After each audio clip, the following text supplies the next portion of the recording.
আমার সবুজ বন্ধুদের দীপ্রাহরিক শুভেচ্ছা জানাই। দেখো আমার নিজের হাতে তৈরি করা এই চন্দ্রমল্লিকা একদম ছোট্ট থেকে আমি এদেরকে তৈরি করেছি। যদিও এরা আমার সবই গত বছরের চারা। গত বছর আমি মানে ফুল গাছ আমি চন্দ্রমল্লিকা রেখেই দিই 15 আগস্টে সেই সংরক্ষিত যে গাছ সেই গাছ থেকে চারা প্রথমে বালিতে প্রতিস্থাপন করি, হরমোন পাউডার দিয়ে প্রতিস্থাপন করি, তারপরেই একটু একটু করে এদের বেড়ে ওঠা।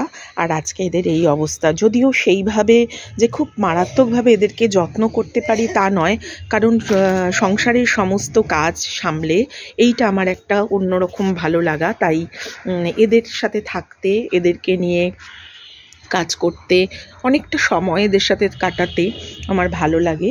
তাই আমি এদের সাথে মানে এদেরকে নিয়েই থাকি বেশিটা সময়, মানে আমার ফ্রি টাইম মানে এইটা।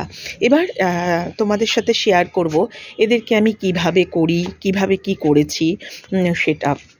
এক হচ্ছে এই যে এই বছরের গাছ দেখছো, এই বছরের গাছকে আমি যখন সমস্ত ফুল শেষ হয়ে যাবে, ফুল শেষ হয়ে যাবার পর আমি মানে একদম ছোট্ট করে গাছটা একদম ছোট্ট করে কেটে দেব।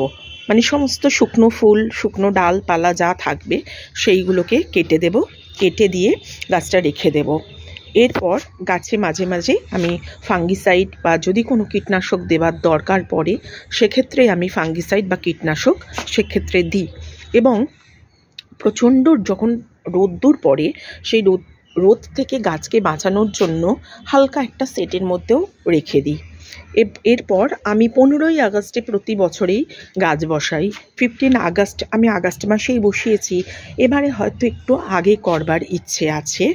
সেই সময় ওই গাছের থেকে যে নতুন ডালগুলো তার মধ্যে বেরিয়ে যায় তার থেকেই কাটিং করে করে আমি বালির মধ্যে এই গাছগুলোকে প্রতিস্থাপন করি।